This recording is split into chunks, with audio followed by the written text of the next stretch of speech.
자, 드디어 청와대가 개편이 된다고 합니다. 왕 실장 물러난다고 하고요. 3인방 어떻게 될까요? 이 부분이 아주 궁금한데, 자, 일단 좀 취재가 좀 많이 진행이 됐죠. 하태원 차장 어떻습니까? 네.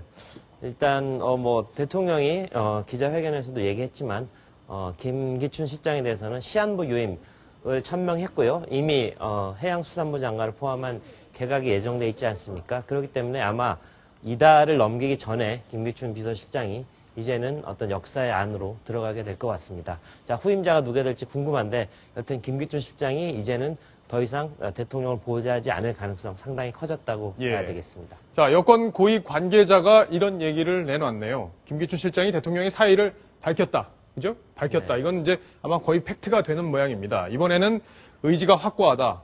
그러니까 그동안 여러 차례 사의를 밝혔는데 대통령이 반려했잖아요. 네. 그죠? 근데 대통령도 이제 수용할 그런 분위기라고 하는데, 자, 대통령이 수용을 하는 이유, 그게 궁금하네요. 글쎄, 그전에도 김기춘 비서실장이 여러 차례 사의를 표명했던 건 널리 알려진 사실인데, 그동안은 어떤 그만한 인물이었고, 대체할 만한 인물이었고, 사심을 가진 사람이 없기 때문에 대통령이 사표를 수리하지 않겠다, 이렇게 얘기했는데, 공교롭게 대통령의 지지율 이제는 거의 나락으로 떨어질 지경까지 가지 않았습니까? 콘크리트 지지층이라고 얘기했던 그런 어떤 50대, 장년층의 지지율이 계속 떨어지고 있고, 특히 아성이라고 여겨졌던 대구 지역, 경북 지역에서도 대통령의 지지율이 떨어지는 상황, 이대로는 묵고할 수 없다. 자, 40% 지지율이 만약에 30% 지지율로 떨어진 상황이 되면 더 이상 국정 장악력이 상실되고 대통령으로서도 어쩔 수 없는, 본인이 아무리 열심히 해도 돌아오지 않는 다리를 건너게 되는데요. 그렇게 될 경우에는 어쩔 수 없다는 어떤 급박한 현실 인식을 통해서 이제는 김기춘 실장을 갈아야 되겠다.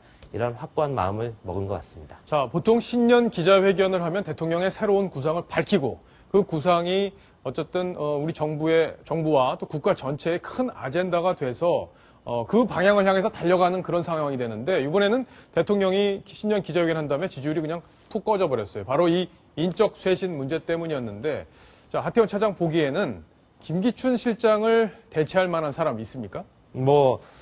자천, 타천, 여러 사람들의 이름이 거론되고 있는데, 일단은 정말 쉽지는 않아 보입니다. 거론되는 분들의 어떤 그림들, CG로 준비됐는데 한번 보면서 설명을 드리겠습니다. 일단은 황교안 법무장관 통진당 해산 사태를 통진당 해산을 무리 없이 무난하게 이끌어냈던 황교안 법무장관. 그 다음에 어떻게 보면 최고의 멘토라고 볼 수 있죠. 최회철 영남대 부총장. 그 다음에 원조 친박이고 7인의 멤버이기도 한 현경대 민주평통 수석 부의장. 그리고 지금은 중국에 가 있는 권영세 주중대사 등 4명이 거론되고 있습니다. 자, 거론은 되는데, 자, 한 명씩 한번 찍어보죠. 천상철 차장이 이분 중에 하나 실장으로 골라라. 본인이 박근혜 대통령이다 하면은 누구를 하시겠어요? 최회출 찍겠습니다. 그래요? 네. 왜 그러죠? 저분이 굉장히 처음부터 비서실장으로 굉장히 거론됐던 인물입니다.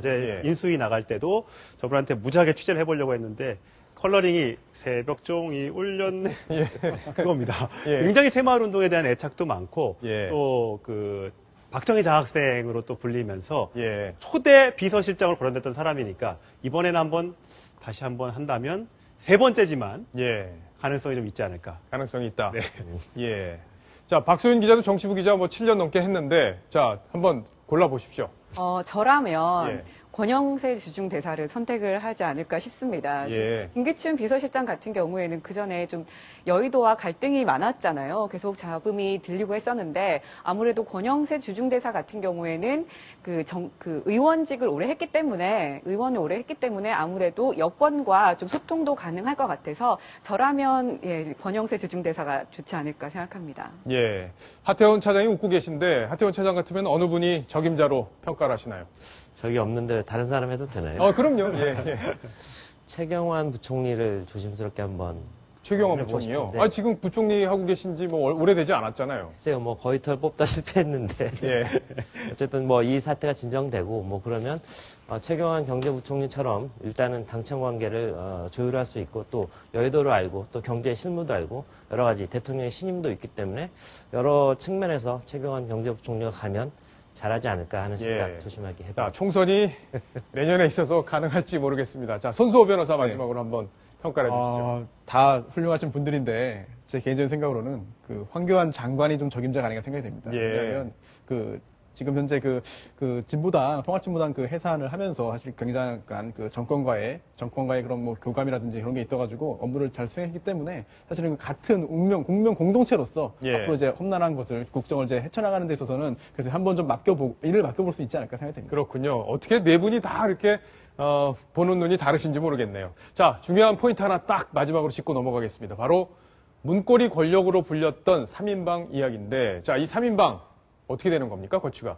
네, 일단 뭐 대통령이 무한 신뢰를 다시 표명했기 때문에 아마 청와대에서 내쳐지는 일은 없을 거로 보여집니다. 예. 다만 이번에 어떤 조직 개편의 어떤 포인트는 어떤 사람, 적임자를 뽑은 다음에 그에 맞게 조직을 좀 더 슬림하게 바꾸고 좀 더 어떤 소통이 가능한 그런 조직으로 만든다고 했는데 3인방에 대해서도 어떤 인적 조정 그런 것들이 가능하다고 봅니다. 그렇기 때문에 이재만 총무비서관의 경우는 현재 또 문고리의 어떤 핵심 아니겠습니까? 예. 국정기획수석실로 이동할 가능성이 있다는 얘기들이 나오고요. 정호성 제1부속비서관은 그대로 유지할 가능성이 높아 보입니다. 그리고 안봉근 경찰에 대해서 좀 개입했다는 그런 나쁜 소문들이 좀 많았고요. 마음고생이 심했을 텐데 홍보수석실로 이동할 수 있다는 얘기들 나오고 있는데 결국 결정적인 건 대통령의 마음에 달려 있을 거고요.